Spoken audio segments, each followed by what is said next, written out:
अल्लाह के बाबरकत नाम से जो बड़ा मेहरबान नहायत रहम करने वाला है। क्या आपने आज दुरूद शरीफ पढ़ा है? नहीं पढ़ा तो पढ़ लीजिए। सल्लल्लाहु अलैहि वसल्लम। मेरा नाम मोहम्मद रिजवान है और आप देख रहे हैं मेरा यूट्यूब चैनल खुशखती विद रिजवान। ये भाई हमने सिलसिला शुरू किया है। जो स्टूडेंट हैं उनकी उर्दू की लिखाई बेहतर करने के लिए हम कोशिश कर रहे हैं।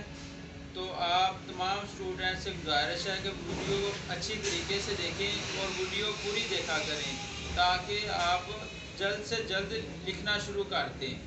चलें जी, आज हमारा सबक है जो नया लफ्ज़ है वो जीम को दाल के साथ और जीम को रे के साथ किस तरह मिलाना है वो हम सिखाने जा रहे हैं। चलें आए शुरू करते हैं जी। हम लाइनें लगा ली हैं हमने पेज पूरे पे, ठीक है। आपने भी इसी तरह से लाइनें लगा लेनी है। और ये देखें हम जीम को अलीफ के साथ मिलाना है ऐसे, फिर बाद में जीम को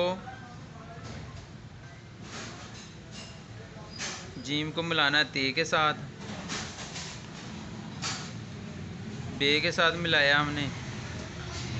अब हम जीम को मिलाना है भाई ते के साथ।